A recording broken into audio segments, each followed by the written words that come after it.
I wanted to come on here briefly. I did post a video about Ryan Weathers breaking down the trade and all that stuff, but wanted to talk a little bit about that and then just like the rest of the offseason, of course, what the Yankees hopefully will do. Kyle Tucker might sign tonight. Unfortunately, he's not coming here, but it's down to the Mets, Dodgers, and Toronto Blue Jays. So that'll be interesting to see. He got 50 years AAV from the Mets. In terms of how many years, I think someone reported, Mike Boom, I believe, said 4 years, but maybe it could be less. I don't know. And then the Blue Jays reportedly offered him as much of 10 years. The exact amount we don't know, but and then the Dodgers are in the mix, as they always are. So, but I wanted to hop on, talk a little bit about Ryan Weathers. Best trade ever. Yeah. I like the trade. All right. I know people, I I understand people are frustrated. And this isn't like a flashy move or anything like that.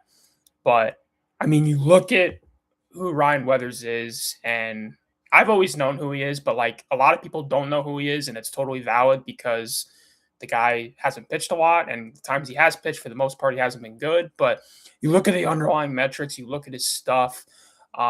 Dude, I mean, he's got a fastball that hits nearly 100 miles an hour. I mean, he's sitting 97, can top out at 99. I mean, and his fastball did get hit hard last year, but you look at his off-speed pitches, his sweeper's his best pitch. I covered this yesterday in terms of whiff rate, K percentage, among one of the top in the league in that regard on that pitch. And then sinker, changeup, slider. I mean, this guy can really spin the ball, and he can chuck it too. So, like, at the end of the day, and he's 26, you got 3 years of control for him.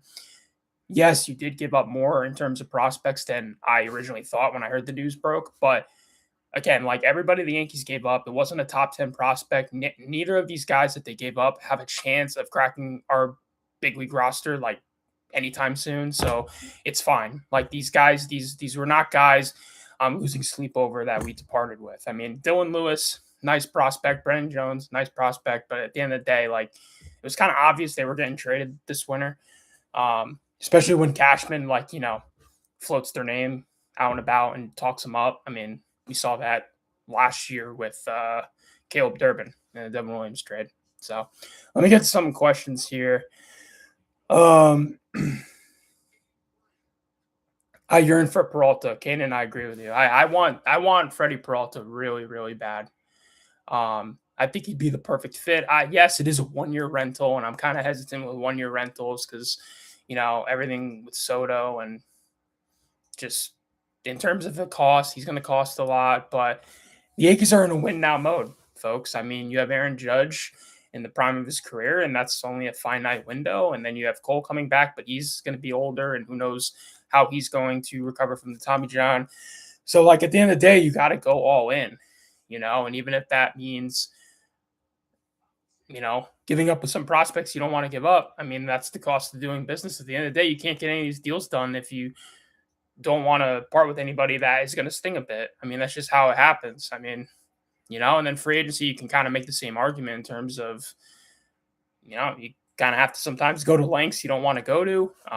Not saying the Yankees should, necessarily do that, but, it's just the cost of the market and supply and demand and all that stuff. So we have Rodon, Cole, Schmidt coming back. How does the starting five eventually end up? Great question. So right now, with the Ryan Weathers trade, he sits like number 4, 5 man on the depth chart, depending on if you want to put him above or below Luis Gil, essentially. So currently, you have Max Fried. You don't have Rodon. You don't have Cole to start the year. So Fried, Schlittler, Warren, Gil, Weathers. That is primarily, and then you got Ryan Yarbrough. People throw his name in there, but I don't see him as a starter. He's more of like a spot starter kind of guy. He did make some starts last year, but at the end of the day, not anything that you can rely upon in a full season. So to answer your question, fully healthy, which hopefully the Yankees ideally can get at when they have both Cole and Rodon back by let's say the middle of the summer, right? You have Cole, Rodon, Fried, Schlittler, Gil, Warren, Weathers, and then you get Schmidt back. Like that is an insanely deep rotation. It's the best in baseball if it can get healthy. I think that's the key thing, and that's the scary thing is like how are the Yankees going to get by the first couple months of the season without Rodon, without Cole? I mean, that's a lot of innings. I mean, when they lost Garrett Cole last year, they had to make up those innings, and a big contributor to that was Carlos Rodon. The guy eats innings. So at the end of the day, and Max Fried, Cam Schlittler, Will Warren all pitched career high in innings last year. So they've been battle tested in terms of workload. So you can't fully, I would say, rely on them to like have that same body of work and you can just get by. Like you have to go out, add another starter. And I think Ryan Weathers could be a guy that comes in and starts, but like with his injury history, that's not a given at all. So, and I would honestly prefer him to be in the back end of the bullpen with his stuff. I think that plays up better in the bullpen. So yeah, that means you have to go out and get a starter, whether that's Mackenzie Gore or Freddie Peralta or someone we're not thinking about that could be very good on this team. Like I think it's funny because like I was thinking of bullpen names, pitchers in general, and like I knew who Ryan Weathers was, but like he was not a guy that came up in my mind. Like I do think there is an aspect the Yankees have to strategize and get a little creative. In terms of just like being a baseball savant, like, yeah, you want the flashy moves, you want this, you want that, but it's like, you also got to make smart moves. You have to have some moves, beneath your chest that like you can pull off and it could be like a smart baseball move. I mean, you see the Rays do this all the time, not to say we're cheap or anything, but it's like, you have to be a little bit of a savant at the same time, see some undervalue in things and, make the moves when necessary. Is Ryan Weathers the next Mariano Rivera? No. Well, I mean, it's funny because when Luke Weaver came over, everybody was like, "Oh, Dream Weaver." Like I kind of, and this is like kind of a joke. Like nobody's going to be Mariano Rivera ever again. All right, I don't want to disrespect Mo and say anything like that, of course. But like what Weaver was doing in the postseason in 2024, it was like I really had never seen that in my life because I was kind of too young when Mo was in his prime and just shoving in the playoffs. And then I saw like the back end of his career when the Yankees weren't so great anymore in terms of just like success and winning titles and all that stuff. So to me, it was like watching someone Mariano Rivera-esque, but I wouldn't call him Mariano Rivera. It was more of just like a joke, and just kind of, living in the moment sort of deal, exaggerating. But I really think Ryan Weathers, it's funny. And I was almost going to make a post about this, but then obviously when you make a post, like people will take it a certain way. And then a lot of times that can just lead to a lot of people like ripping you and this and that. And like, I didn't really want to deal with that. So, but I was watching Ryan Weathers' highlights, right? And just his overall pitching motion, mechanics. And back in my mind, I was like, damn, like he kind of throws a little bit like Billy Wagner. If you know what Billy Wagner is, big time reliever for the Astros, played for the Mets, Hall of Famer. So, and he's not a big guy either. They're both like similar size, but in terms of like their pitching motion, their release, like it looked really similar. So I pulled up highlights like side to side of them too. I'm like, oh my gosh, like, and the stuff, fastball, two big fastball velo guys. So I like the Ryan Weathers move. I really do. And you pray he stays healthy because health is like the biggest question mark with him. This guy hasn't gone, more than like 50 innings in like 4 or 5 years. So it's like, you kind of look at that and you're like, all right, yeah, that's a little worrisome. But in terms of the overall stuff and his age and the control and all that, I really, really like it. I actually want to pull up his baseball reference because I'm looking at Savant. It doesn't show you the doesn't show you the innings pitched. And I was talking about this yesterday. But yeah, he only threw 38 innings last year. Oh no, I'm sorry. He did go over 50 innings in 2026.2. But like if you look at his track record, around 30 innings last year, 86 the year prior, 13 and 23, 44, 57. Like the most innings he's pitched was his rookie campaign 2021, which I covered yesterday, 94 and 2/3 innings pitched. So like the guy really has trouble staying healthy, staying on the field, but clearly the Yankees like him. They like the upside. They like the fact that he can start or pitch in relief. But I sort of what I was thinking yesterday is like I feel like the Yankees have to. It's weird because like I remember this dude coming up, and he didn't really have like a set role. Like he came up with the Padres as a starter. Then they transitioned him to the bullpen. Then they had him making spot starts, and like it was just really weird, like back and forth. And some of that was attributed to struggles and this and that, but like he didn't really have like a set spot.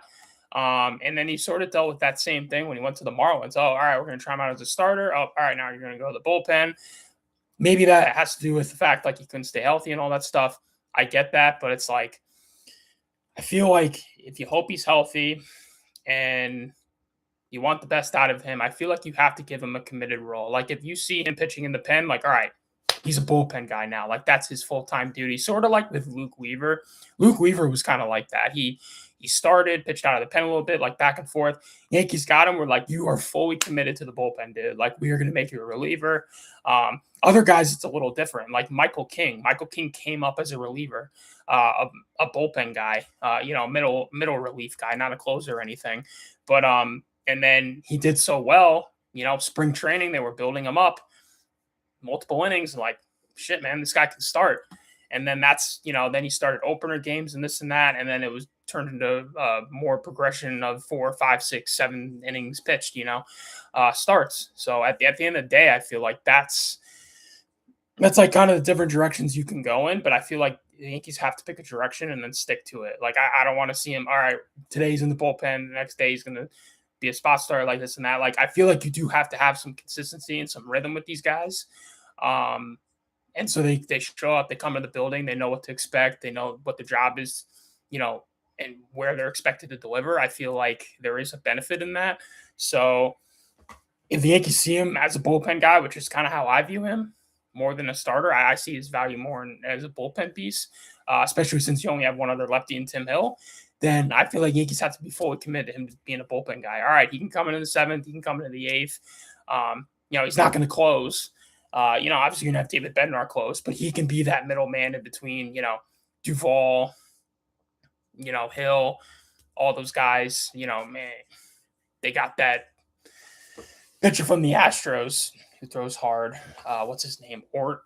Caleb Ort. So maybe he makes the team. I don't know, but the Yankees kind of have a good knack for this stuff, finding guys with upside and getting the best out of them in terms of the pitching department.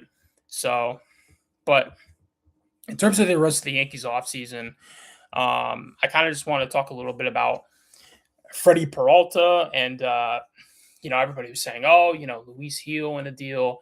I feel like that wouldn't get it done. Like if the Yankees are going to have to trade for Freddie Peralta, I think they're going to have to give up one of Spencer Jones, Jason Dominguez, of course. And I think a large part of what's holding that up is Cody Bellinger. You're not going to trade Jones or Dominguez and then, all right, if we lose Bellinger, then you're like kind of screwed at that point. So I think they're really waiting on him. I've always kind of held the belief that they have a trade like lined up. They're really just waiting on Bellinger's decision. And then in terms of like how the outfield will look this year and then moving forward. But I feel like Freddie Peralta is a guy that fits perfectly on the Yankees in terms of just upside and who he is. He works up and down, within the zone. Not like a super dominating fastball, but it plays up with his off-speed pitches, especially the changeup.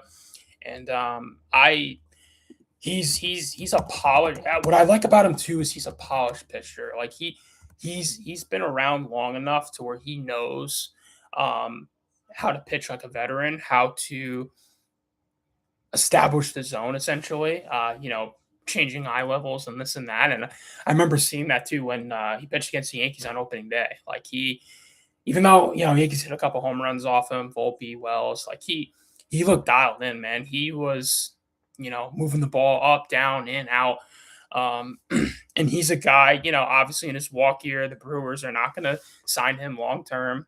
So it's like, all right, what can you get for him now, essentially? And we saw the Brewers do this with Corbin Burns, and then they still made the playoffs that year after they traded Burns. So the Brewers know what they're doing. They're sort of like the Tampa Bay Rays, except better to an extent of the NL. In terms of like, all right, yeah, we got to be cheap, work on a small market budget, but then we get talent in and out of here, and we still remain competitive, and we still win. Like that's a smart front office. I think Freddie Peralta is going to get dealt because it's like, why not?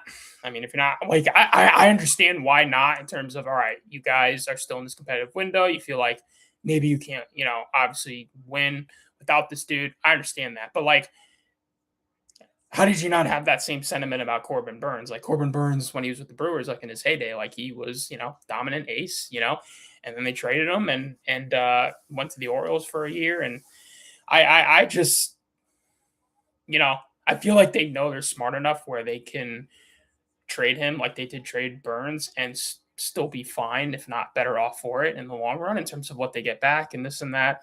And the Yankees farm loaded with pitching prospects. Brewers are looking for pitching. Yankees have a ton of it. I mean, let's talk about it. I want to dive into this. And two specific guys I really, really like are Elmer Cruz Rodriguez, or Elmer Rodriguez. I think he changed his name. Yeah, just Elmer Rodriguez, who we acquired in the Carlos Narvaez trade with the Boston Red Sox. Narvaez, a catcher we sent to Boston, who Red Sox fans said we essentially gave them for nothing. Haha. This dude looks pretty good. You look at his stats this past year. Pulling him up here real quick. 2.58 ERA, 150 innings pitched, 178 strikeouts, and 150 innings. Like, damn, dude. This is a guy who's gotten better pretty much every single year in the Yankee system. He saw uptick in his fastball velo, really pinpointing the command. His slider's gotten better, improved depth on his curveball, upper to 80 splitter changeup.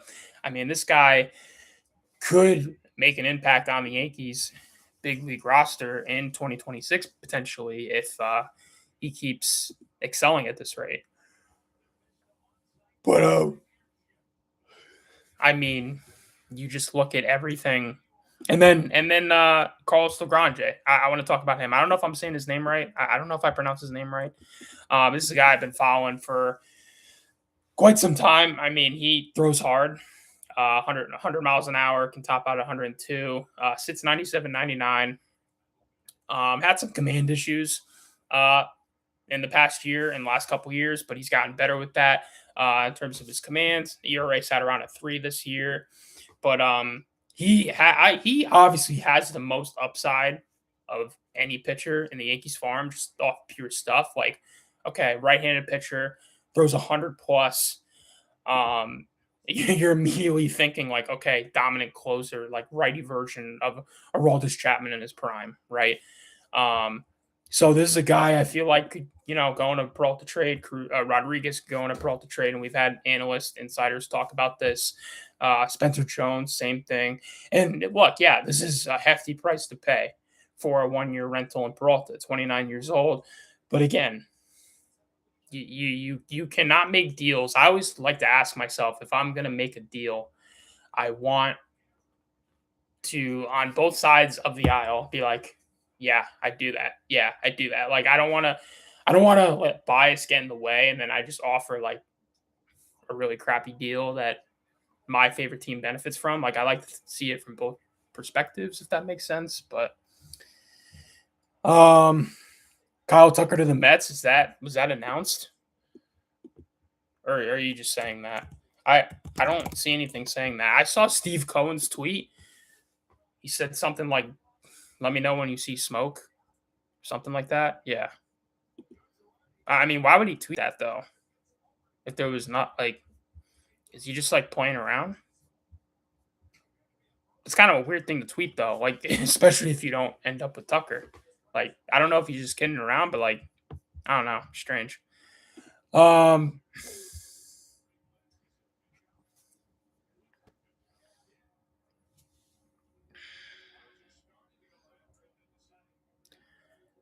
Love the player. Hey, what's up, Ryan?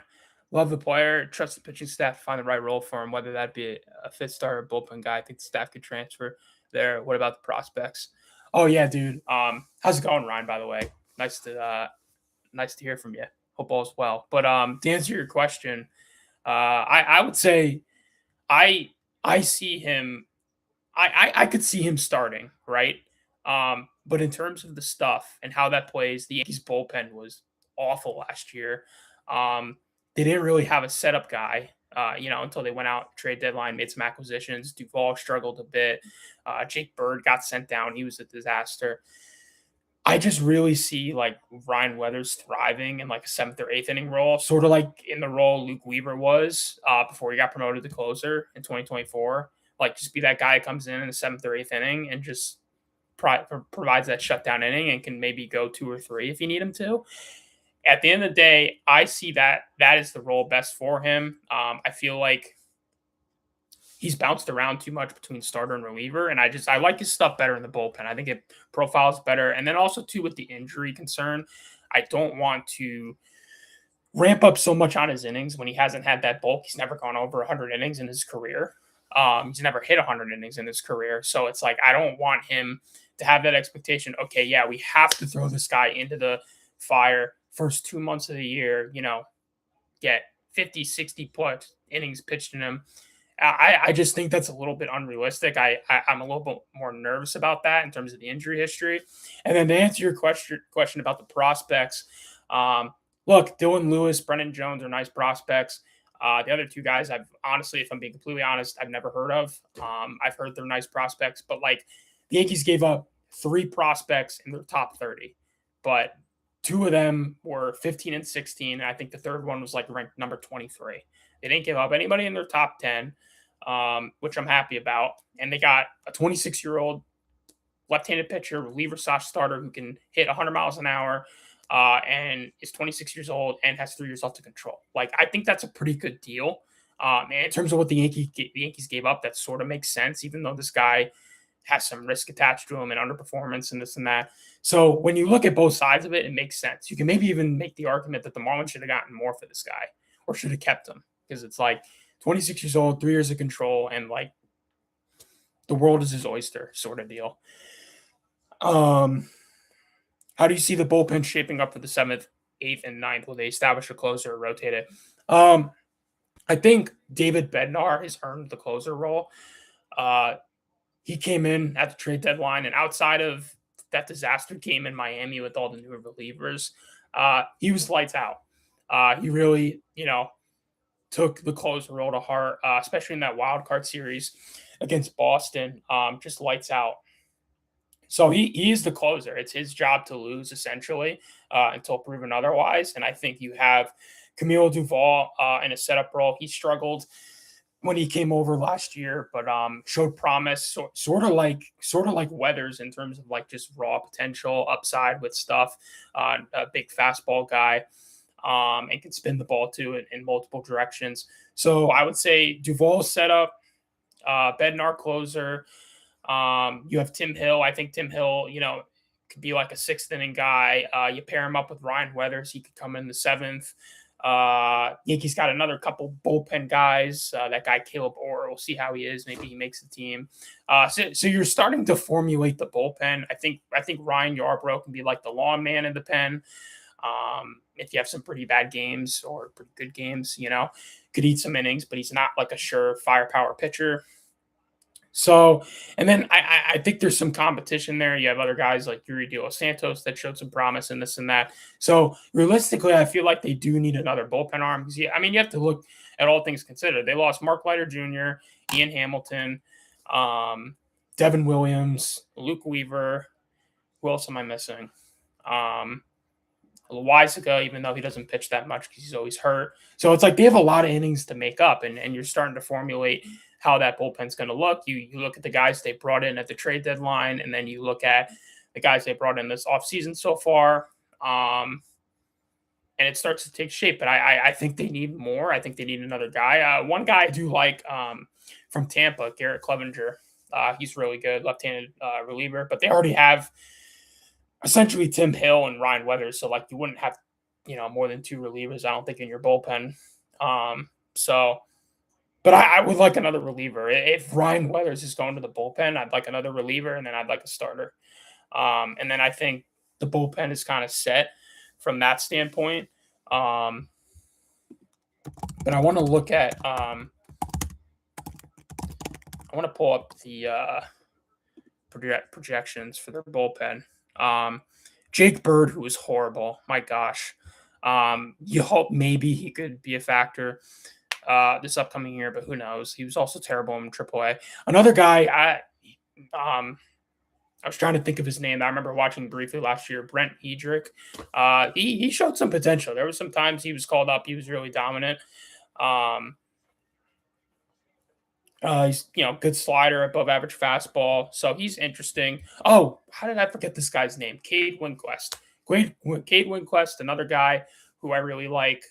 Has never pitched in the majors, but hard throwing right hander in the Cardinal system. They got him in the Rule 5 draft. By the way, I actually saw that happen. I was at the winter meetings. I snuck into the Rule 5 draft room. It was only for me people, but I snuck in and saw the Yankees pick Cade Winquist. I had no idea who the guy was. I'm not that much of a savant, but I had no idea who the guy was. And then looking at him, 25-year-old right-handed pitcher, split between high A and double A, 106 innings, 23.9% strikeout rate.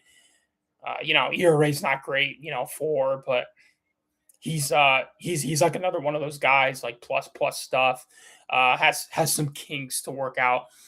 And, pitching coach Matt Blake, that's what he does well. You brought in Luke Weaver, you saw success, and you brought in these other guys who have transformed themselves a little bit in the Yankees bullpen. So that's sort of the idea. So I feel like you could have now. That's where the bullpen starts taking shape, right? And you get a better look at these guys in spring training camp, see what you got. Who I just mentioned, Elmer Rodriguez, one of our top pitching prospects. You have another one in Chase Hampton. Those are 2 guys that could be in the mix if you deal with injuries and whatnot. But obviously, yes, there's room for another reliever. I've always came into this offseason being like, you need at least 2 relievers. You lost Williams, you lost Weaver, and you lost a ton of guys through the waiver wire. You lost several names there. Ian Hamilton, Mark Leiter Jr., there's another guy, I'm forgetting his name. But so he lost like 5 bullpen arms. So I was like always going to this offseason, I was like, you always needed 2 or 3 bullpen arms, essentially. You think Tucker's going to the Mets after the news? Well, there hasn't really been any news in the sense of we know what the Mets offered. We sort of know what the Blue Jays offered, only in terms of years. We don't know what the Dodgers offered. I think the Mets have a chance at him, but it's I'm curious. It is curious as to what the Blue Jays offered him, because they've been on him all offseason. And up to this point, it's all right, if you really wanted to go there, I feel like you would have signed there by now. So I do think that helps the Mets' chances. But in terms of taking a short-term deal, higher AAV, I think it's enticing. But with the whole lockout and everything happening, I don't know if he's going to take that. I mean, I've read reports saying that he got a 10-year offer potentially. Jeff Passan said that from the Blue Jays, but I'm curious what the dollar amount is. Where is his market exactly? We know what the Mets offered him, but we don't know what these other teams really offered him. So I feel like he's holding out for something, essentially. The Mets offered him a great short-term deal, higher AAV. The Blue Jays offered him, more money, longer years, but he can't opt out. And then the Dodgers, we don't know what the Dodgers are. We know the Dodgers in the mix, but we have no idea what they offer in terms of a contract. So it's it's kind of weird. He hasn't signed yet. Is he waiting for more money? Is he waiting for the Dodgers maybe to up their offer? I don't know. But it's really interesting. It's really, really interesting. And I feel like Cody Bellinger, to just bring Cody Bellinger into the mix. I think Cody Bellinger's waiting for Kyle Tucker to sign. At the end of the day, I mean, that's the strategy when you think of all this. Okay, you take Kyle Tucker off the board. All right, all these teams can flock to Bellinger if they have any interest. And then, Scott Boras can do his thing, blah, blah, blah. So that whole Tucker Bellinger debate, who's signing first? Yeah, I think Tucker's going to sign first. It's looking like it. They say could be tonight, anytime, or it could be tomorrow. But everything that they said is that it's getting close. So, I also wanted to pull up. Jack Curry had a couple good tweets today. What did he talk about? Ninth inning for who? How do you feel about Tatis to the Yanks? Dude, I would love it, but no chance it ever happens. I would love Tatis. I made a post about it one time. I think I swapped him in a Yankee jersey, and it blew up. It gained traction, man. It was, but that would be the dream. You know how fun that would be if we trade for Fernando Tatis and I got to come on here and talk about that. It'd be great. Anyway. Oh yeah, he was just talking about Weathers' media session. Pretty cool. Dave Weathers actually pitched for the Yankees. I talked about a little bit about that. But yeah, in terms of Yankee land, we're waiting for more news. Yeah, not happening. Yeah, I agree, man. It's not happening. I wish it were. I wish there was a chance, but like in terms of what you would have to give up to get Fernando Tatis Jr., it's preposterous. You would have to give up Ben Rice, and that's not even getting close. So, and you're not going to trade Judge. Why would you trade Aaron Judge for Fernando Tatis? That doesn't make any sense. So it's like, all right, who else do you got? Ben Rice, Cam Schlittler, Spencer Jones in the minors, George Lombard. It's like, that get a deal done? I don't even know if that would get a deal done. That would be a lot. So,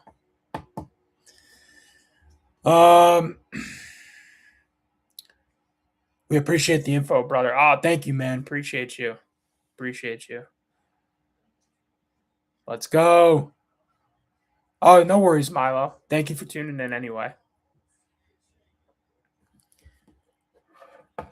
Thanks, Ryan. Hope you're doing well too, man. It's good to see some people I've been really close with, just growing up, hop in and out. It's fun. It's really fun. Some good people.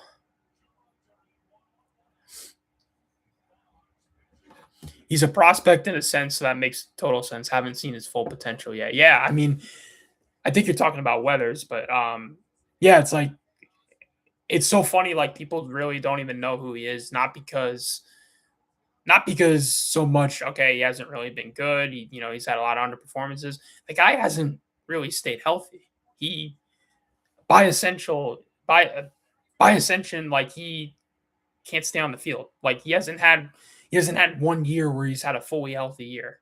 From everything I've looked at, there's always been something. And yeah, that's a lot of risk, but it's like, you look at the pitching market, Yankees like him a lot. And I had one of my followers, good guy actually. He's he runs his own Yankee account, NYY Yankees Dad. He's a good dude. And he was talking about the other day, like, every other pitching prospect, or not pitching prospect, every other pitcher, it's like, you always have risk. There's always risk attached. You have no idea what tomorrow's going to bring.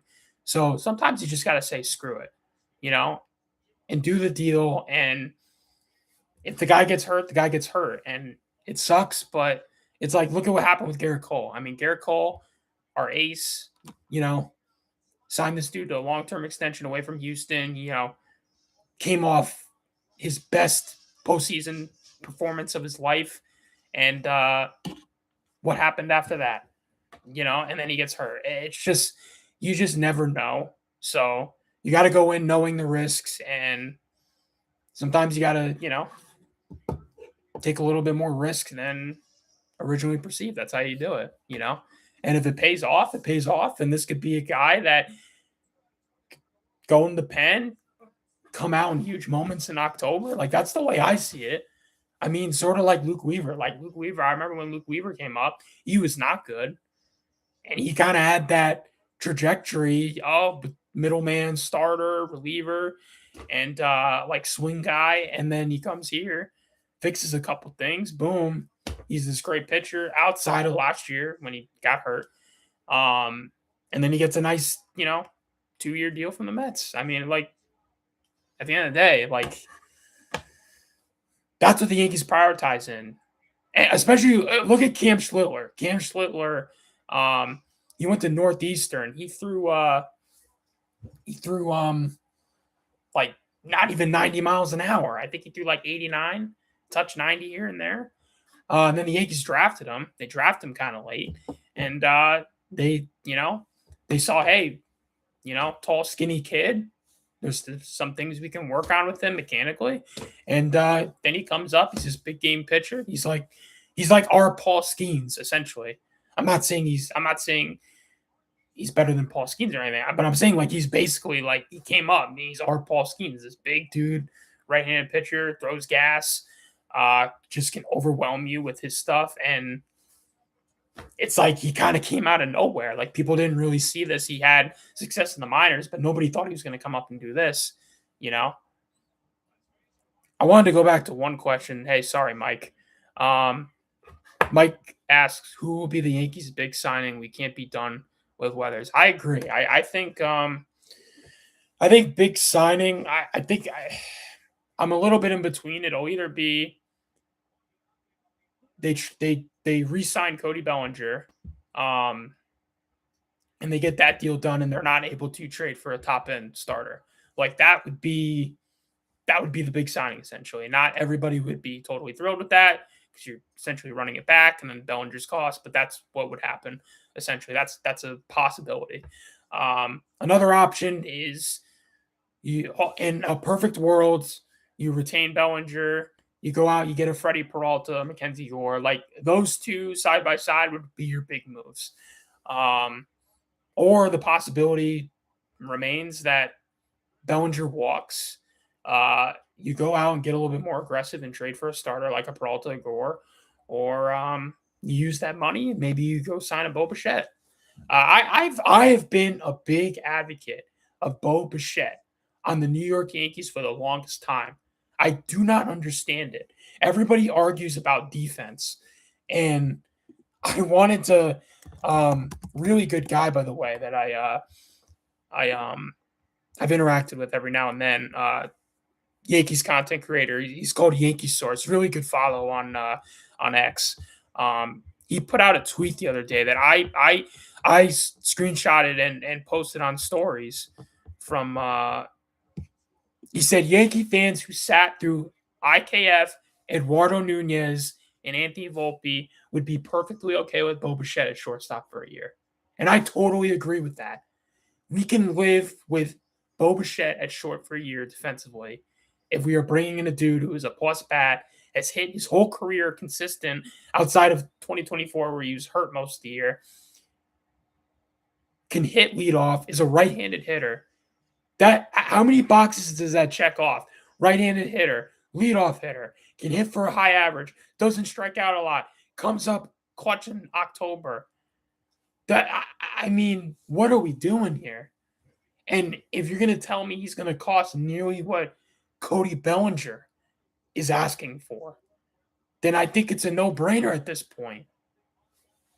I just don't understand it. I really don't understand it. And I think, and I've heard a lot of people say, oh, yeah, they're interested in Bichette, this and that. I do feel like, and I've heard this from people, I do feel like that is a bit of a tactic move. All right, we want to put pressure on Bellinger and his camp and all that stuff.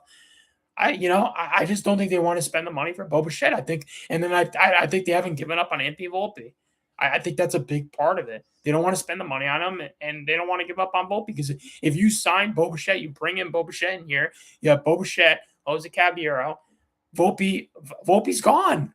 You'd have to give up on Volpe, and I don't see how they're going to do that. I think they're going to give him another year, unfortunately. And look, Volpe is a good kid, but we have had a plenty long leash given to him. And at the end of the day, he's not even a major league caliber hitter. If Volpe was an average defender doing what he does with the bat, I don't even know if you can still justify that. The fact that he was a below average defender this past year and well below average offensively and has been pretty much his entire career so far. He's not. He's not a starter and he's not a major league caliber player. He hasn't shown it, and he's had since 2023 his big league debut in March of 2020. Like the Yankees don't want to admit they're wrong. They don't want to say, "Oh yeah, we were wrong about this guy." They don't want to ever bash a player. Like, fine, but it's like make the smart baseball move. You go get this guy. You put him at the top of the order. He essentially is, the perfect hitter alongside Aaron Judge. I mean, we talk about over and over again every single offseason. We need more contact. We need, hitters with a better approach, with 2 strikes. And here we have this guy out there on the market who can do just that. And there's no bite, really. I mean, there's bite, but it's like, is it real? Because if the Yankees and the Yankees and Bellinger, as the Yankees have stated, is their number one priority. And, not that I hate Bellinger. Bellinger's a good player, does a lot of good things.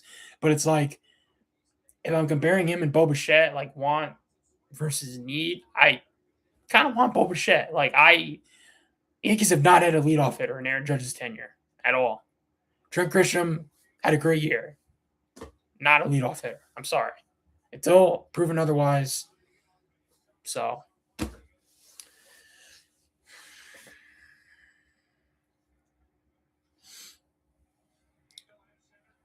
Who's signing Tucker? I think the Dodgers are going to get him. I really do. I think Tucker is waiting out for the Dodgers. If he really wanted Toronto, and Toronto has been chasing him all offseason, he visited their spring training complex in Dunedin, Florida, which is like 20, 30 minutes from Tampa, where he grew up.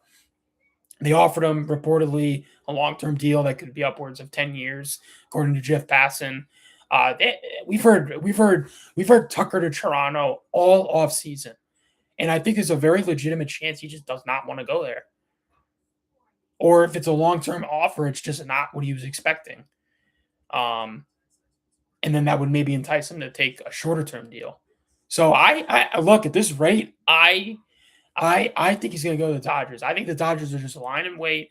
I think Tucker is saying, all right, that's a nice offer from the Mets. That's a nice offer from the Jays. But I want to go to the Dodgers. The Dodgers offering, maybe the Dodgers are just sitting there watching this play out and are like rumored to have interest, but not really like formally making him an offer yet. Is he waiting for LA? Like, what is he waiting for? You have a long-term deal and you have a short-term deal. Which one do you want to do? And he hasn't decided yet. So I think the Mets' chances grew, and I think the Blue Jays' chances decreased. But if I had to rank it, let's say I'll rank it, I'm going to rank Dodgers 1, Mets 2, Toronto 3. As of like right now, what time is it? Almost 8:30. As of right now. That could change, but hey, what's up, guys? Let's go Yankees. Thanks for following. Greetings from Germany. Hey, what's up, man? Thank you for following. Appreciate it. From Germany. That's awesome. That's awesome, man. Yankee fans all over the world. Biggest fan base, biggest franchise in the history of sports. Gotta love it. What do you say about Volpe? Do you think he'll make a comeback? Well, I'm going to be a little harsh here. He can't really make a comeback because he's really never been good. But I, as someone that was a Volpe believer and has been for a while, I really just started getting fed up with him this year in terms of the defense, offense, all this stuff. And I understand he got hurt. I felt bad for him, but I don't know, man. I don't know. It's been, you know, we're going into his fourth year. After the first year, I was pretty optimistic because, of the highs and lows. Second year was some regression, but I was still optimistic. Now a third year in and even more regression, and he got hurt. I don't know. I can't be optimistic that he'll figure it out here. Now he could go somewhere else. Yankees could trade him or whatever, which I don't think they're going to do right now. But say that did happen, I think he could be a good change of scenery guy. Go somewhere else, and get his footing. But as to whether it's going to happen here, I don't feel great about it. Now I would love for him to figure it out. I don't want to rip a player. I don't want to bash him. He probably feels horrible about how he's been playing, but at the end of the day, I have no clue at this point. Because I've seen the highs and lows with Volpe, and the highs of when he's right looks promising, and the lows looks like the worst player in baseball. There's no in between. His slumps are a sign. I know he's not coming here. Could you imagine, though? Could you imagine? You have these three teams mentioned, and the Yankees just swoop in and sign him. The Tucker rumors are just weird, though, too. Like, a lot of teams are just saying, or not a lot of teams, but, like, you have rumors just being like, he's not a, big market kind of guy in terms of the fact he doesn't love baseball and this and that, like, which I don't know if that's true or not, but I don't know. It's just interesting at this point that he's not signed. And the Mets offered him a short-term deal with 50 AAV. That is crazy. 50 AAV for a right fielder. You have two right fielders in Soto and Tucker. If Tucker signs with the Mets, and you're paying over $100 million to two right fielders. I don't know. That's crazy to me. But trying to see what else.